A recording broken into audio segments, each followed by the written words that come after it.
we seek out these places, not because they hold hidden treasures, but because only there, in the dead silence of abandoned walls, can you truly hear yourself. In a world where every minute is accounted for, these ruins are the only island of honesty, where time stands still and pretense simply dissolves into dust. Many think we are strange, sometimes even insane, saying that normal people don't go poking around in such places. But it's not a thirst for adrenaline that draws us, but something much deeper. I've always wanted to be the one to go where others are afraid to even look, to be the one to bring light back to places forgotten by humanity. For me, helping isn't always about saving a life in the conventional sense. Sometimes it's just about recording someone's story, preventing it from vanishing into oblivion. It is my way of touching life through those who have already departed, and realizing that we often leave the most important things right here, right now, on the surface. Each time I cross the threshold of such a place, I feel a strange, almost tangible calling to be a witness. I don't save lives in hospital wards, but I do save memory from final decay. And perhaps that is why, when the heavy door slams shut behind me, I take a deep breath and keep walking, knowing that someone has to need this. Abandoned industrial complexes, houses, factories, and other sites have always held a genuine fascination for me. I was always curious about what was inside that building, what happened there, or how people used to live their lives in those places. And I wasn't alone in this interest. There are many of us, lovers of poking our noses where no normal person, let alone an official, would ever dare go. We have our own forums and websites where we share photos, stories, and information about where we've been, what we've seen, and the difficulties we face just to reach those spots. My friends and I, who constantly explored different sites together, were registered on one such site. It was overflowing with a ton of information on practically every abandoned building that held even the slightest interest. Photos, videos, and notes from those who had visited. It would store our minds to such a degree that we'd instantly want to drop everything and rush off to explore some abandoned complex where no one had ever set foot before. The site even had a kind of directory where you could find masses of information on any object, including geotags showing exactly where it was located on the map. That was useful information, of course, but I was interested in a different section, labeled Unexplored Places. Specifically, it was a small town or a suburban-type settlement, and judging by the fact that it wasn't on any map, it belonged to a restricted, closed category. A group had discovered it while walking a bit to the west of the town. They had strayed slightly off their planned route and stumbled upon the outskirts. They didn't really try to figure out what kind of town it was. They just took a few photos, dropped a location pin, and without going into details, moved on to their intended destination.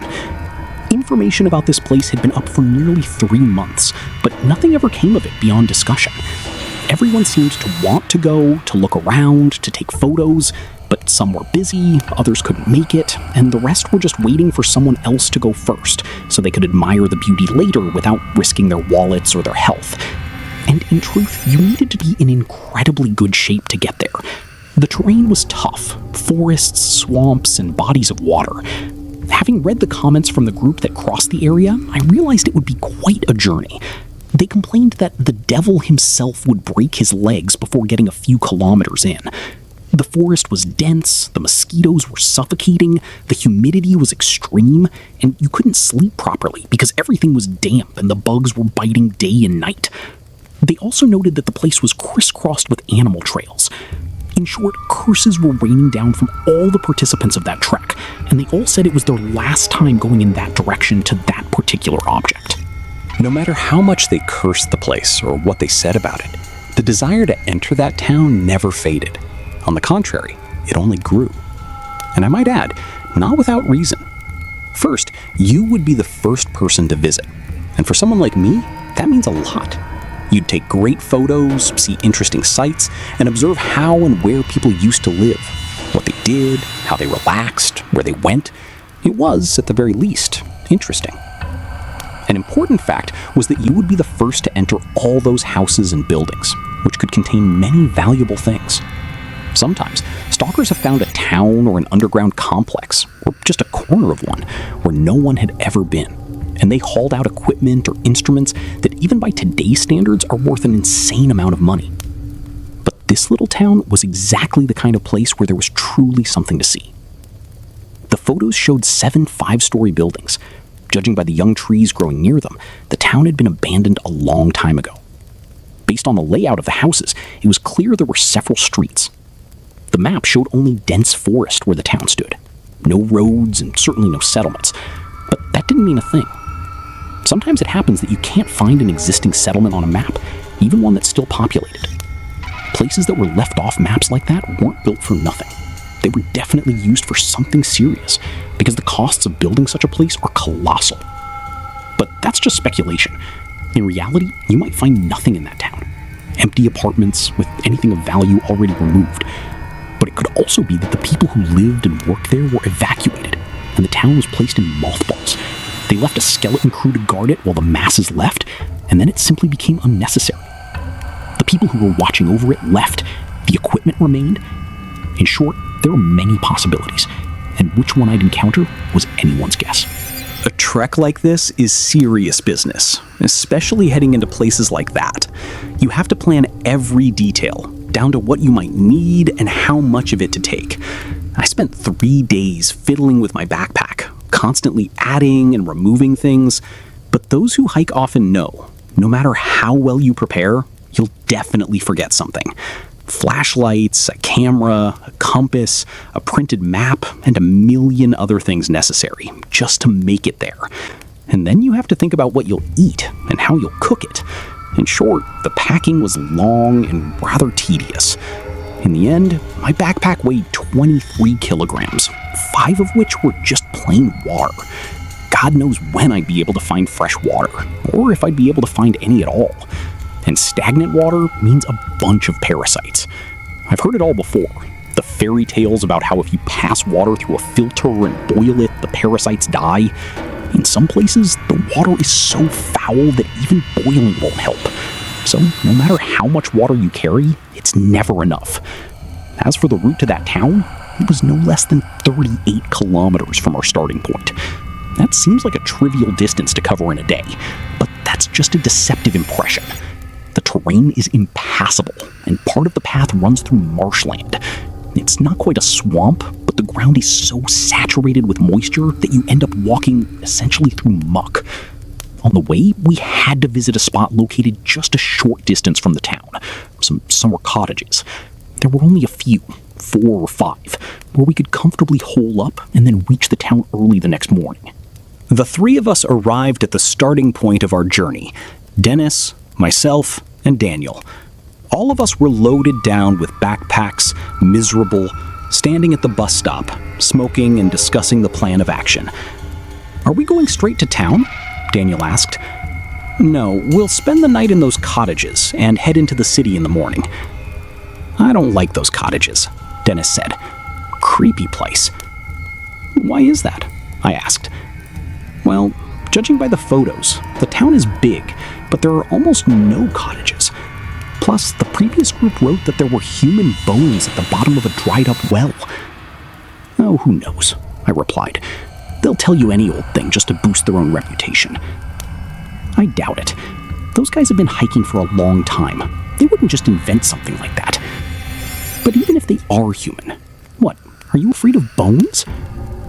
"No, so why the fuss? You're just staying there for the night." After a short discussion about the cottages and the bones that had frightened Dennis, we set off on our planned route. We walked in silence. There was neither time nor the desire to enjoy nature. It was actually rather irritating. Branches kept snagging our packs, scratching our faces and hands. But that was only the beginning. With every meter we covered, nature seemed to be mocking us. The density of bushes and fallen logs we had to keep crossing increased, and there was a slight temptation to turn back. But as you know, you shouldn't quit once you've started. And besides, the 3 of us had been planning this trip for a month. Everything was going okay until the humidity started to rise. At first we were just walking on wet ground, but then it was almost mud. "It must have rained," said Daniel, who was leading. "There were rains, and there's some kind of swamp nearby. That's why the ground is turning to mush," Dennis replied. "How much further do we have to trek?" Daniel asked. "What, already tired?" Well, actually, yeah. I'm a delicate person, I don't lug massive packs around every day. We've been at it for a while.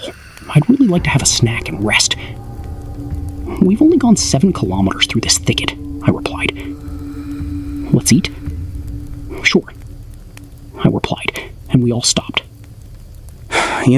I really hope there's something interesting there, Dennis said, pulling a lighter out of his pocket. Just imagine how disappointing it will be if we get there and there's absolutely nothing. I doubt it, Daniel said, wrapping a bandage around a toe he'd already managed to blister. I just don't like this road. Usually we hike light. It felt like a real trek, an adventure. But this? We've geared up like never before. We're just not used to this. At least it'll be something to remember, I said. That's true, but my feet are burning from all this walking. They're humming. So don't worry, you're not alone, I said, grabbing my canteen. After a 15-minute break, we moved on, breaking through bushes and trying not to get lost in this forest disaster.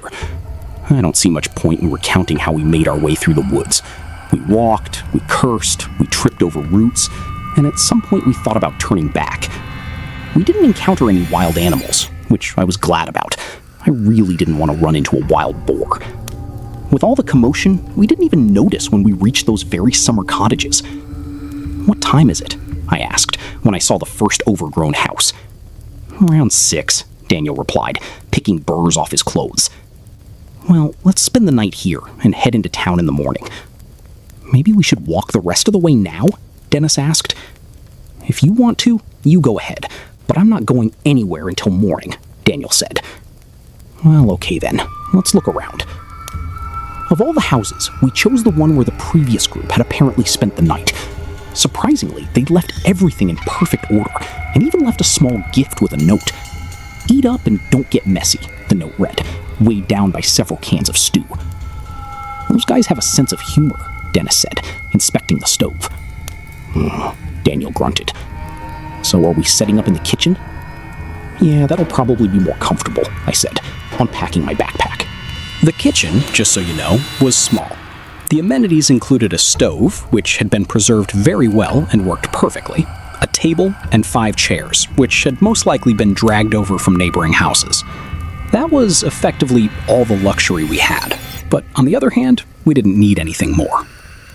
I dumped my pack, sorted through my things, and decided to walk through the small yard to, so to speak, see what surrounded us.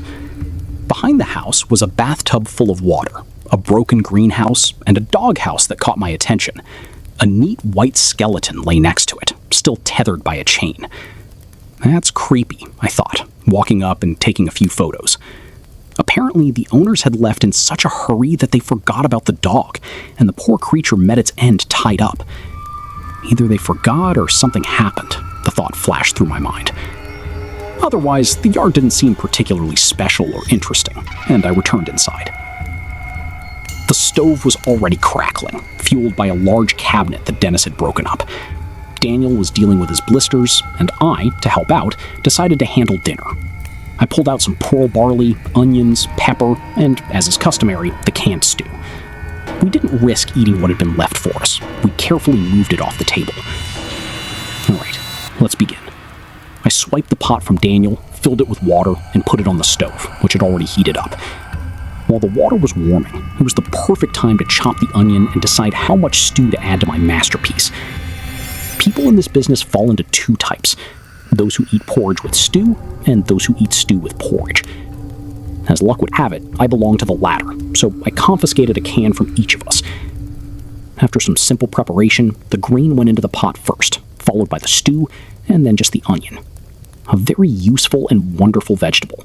They can turn even the most disgusting swill into a culinary delicacy, so there's no point in skimping. We add it generously. Wonderful aromas of the prepared dish wafted through the house and around it.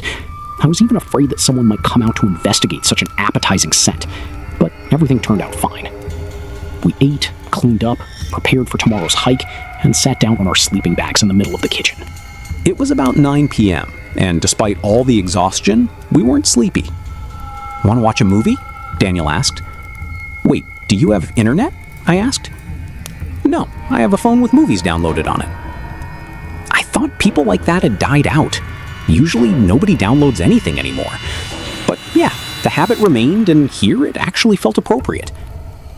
Sure, let's see what movies you've got. I don't remember exactly what we watched. Some old film. We put the phone on the table, leaned back against the wall, and sat there watching. I sat down for just 5 minutes, and then I was effectively knocked out. I was woken up early the next morning, and instead of enjoying the sounds of nature, it was raining outside. I made a disgusted face. My whole body ached.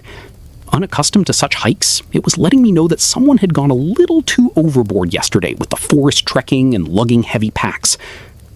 Like a drunk, I stood up, first on all fours, and wincing from the pain, slowly began to rise. Well, you're quite the sight, Daniel smirked. Yeah, it's really bad, I said, finally standing at my full height. Are you gonna make it to the city? Dennis asked. I'll make it. What else can I do? Well then, let's eat and go. Breakfast was grim. The wind was howling, a nasty light drizzle was falling monotonously, and there was absolutely no mood for anything. While I ate and fought the pain in my body, I remembered that I still had to walk back, and I almost shed a tear. After breakfast, I took a painkiller so that I wouldn't be quite so bent out of shape with every movement, and we started on our way. In the morning fog, the town looked mysterious and enigmatic, so I pulled out my camera and took a few shots. The town was dead quiet, broken only by the drizzling rain. Let's go into the first house, I whispered, pointing to an entrance about 7 meters away. Why are you whispering? Daniel asked, just as quietly. I didn't answer that question. God knows why I was whispering. It was silent, so it felt creepy to speak at full volume, just in case. We walked quickly to the first entrance and entered the first apartment. Oh, damn, I squeezed out through my lips when we reached the kitchen. I've only heard about stuff like this. I thought it was just fairy tales to add drama, but apparently it's not, Dennis said, pulling out his camera. Daniel also fell into a state of confusion. There were plates and silverware on the table, remnants of bread, and on the stove in a pot remained what apparently had once been soup. We went into the living room. The furniture was standing exactly where it had been left. Yes, of course, it was falling apart. Years in an unheated apartment hadn't gone without a trace. But damn it, it looked perfectly decent. So, boys, bingo? I said. Still too early to say for sure, Dennis said. We need to look around. Well, let's look around then. I'll start from the 5th floor. If anything, we'll meet back here. Someone will say that true urban explorers always leave everything as it is. And I'll answer, maybe. But if you think about it, what difference does it make if you take it or some other person who likes poking around in these places does? I'm far from a noble person, and I don't adhere to high spiritual standards. I want to eat just as much as anyone else, so I prefer to take everything with me that isn't nailed to the floor and has value. It's easy to be noble when you have plenty, but when you have nothing, why be shy? And so I wasn't shy. I broke into the apartment on the 5th floor like it was my own home and began a detailed search for things that interested me. Photos, porcelain sets, and other knickknacks didn't interest me, but things like rings, watches, wristwatches, or pocket watches, that I love. After searching the living room and 2 other rooms from top to bottom, I was quite unhappy. 1 gold ring and that's it. Now, of course, I could have grabbed a gramophone that stood in the living room, but I didn't come here in a truck. I walked on foot, so items have to be light, small, and maximally valuable. Exiting the first apartment, I stepped into the one opposite, noting to myself that the guys downstairs weren't exactly standing on ceremony and were doing whatever they wanted. Entering the second apartment, I was met by a 2-wheeled bicycle lying on the floor. By the way, when I was little, I always wanted one, but they didn't buy me one, and I looked with envy at those who had them. After searching that apartment too, I decided to go down and call everyone for a council of war to decide on further actions. Are we staying here or moving into town? I asked. There's a building shaped like a U over there. All the windows have bars. Bars? Well, let's go see what they were hiding that was so important, Dennis said. Maybe we shouldn't, Daniel said. Why go anywhere? Personally, I'm fine here. What the hell difference does it make what's in that building? What do you mean, what difference? I asked. What if something terrible happened here? Like, I don't know, some kind of contagion? People ran away from here so fast they didn't even have time to eat. And now we're touching everything with our bare hands. Didn't you think about that? Well, sort of. Not really, he replied. I, by the way, found a strange apartment here, Dennis said. What do you mean strange? I asked. The door is locked. And so what? Well, just that all the doors are open, and this is the only one that's locked. Let's go see, I said. There really was a locked door on the third floor.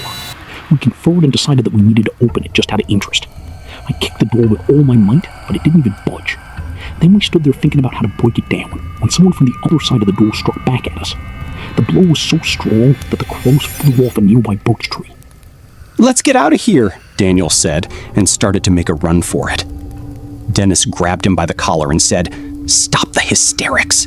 Nobody is going anywhere until we open this door." He pulled out a knife. I understood why he said that. There was no point in running.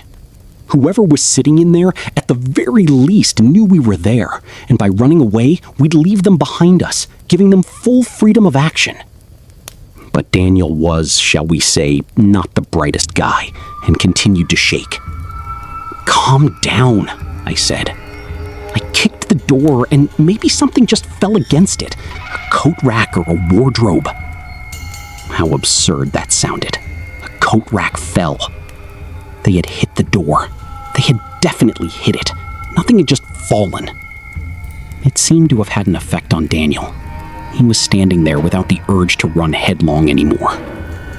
The door was smashed into splinters with a sledgehammer we'd found in one of the apartments, and before entering, Dennis said, "If anything, nobody saw or knows anything." "Naturally," I said, and we went inside. "And who's the smart one here?" Dennis, upon entering, shrieked and smashed the wardrobe doors, perhaps the only place in the room where someone could hide. There was no one in the wardrobe, nor in the other room. We conducted a thorough search of the apartment and became increasingly convinced that there was no one there. Maybe something fell outside? I don't know. A piece of concrete fell off the house and there wasn't really any blow at all? Daniel asked. That might be it, Dennis said, perfectly understanding that Daniel was just afraid and didn't want to drive his friend to hysterics. But we knew that there was someone else in this town besides us. Ideally, we should have left, but we hadn't observed any clear signs of danger or presence, and we could already draw some conclusions. Whoever struck the door had given themselves away. After all, if you think rationally, they could have come out at us openly, without hiding, and cracked our skulls. But instead, they just scared us. It was quite possible that it was just another group of stalkers who had climbed into the apartment, and then we showed up, so they locked themselves in. And when we started breaking in, they frightened us with a blow to the door, and then slipped out. Honestly, I probably wouldn't have risked crossing paths with a group of 3 people in such a creepy place either. God knows what people have on their minds. The building we were heading to looked like a regular school, except there were 2 strange things about it. The bars on the windows, and absolutely no signs or plaques telling us what it was. Well, the moment of truth, I said when we stopped on the doorstep. Well, almost, Dennis said, looking at the sky. Actually, what time is it now? A little after 7, Daniel answered. Wow, we sat in those apartments for a long time. I thought it was only an hour or 2. Where are we spending the night? Here, or are we going back? Here, I guess, I said. Maybe we should go back, Daniel suggested.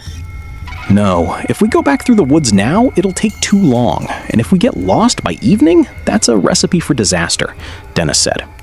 And we went inside. At first glance, the building looked like a normal school, but instead of desks in the classrooms, there were strange and, to me personally, unknown instruments. Iron boxes the size of a wardrobe, all sorts of flasks, microscopes, bundles of wires along the ceiling, test tubes, beakers, and God knows what else. We entered a classroom that differed from the others. It had regular cabinets with regular folders of documents on the shelves.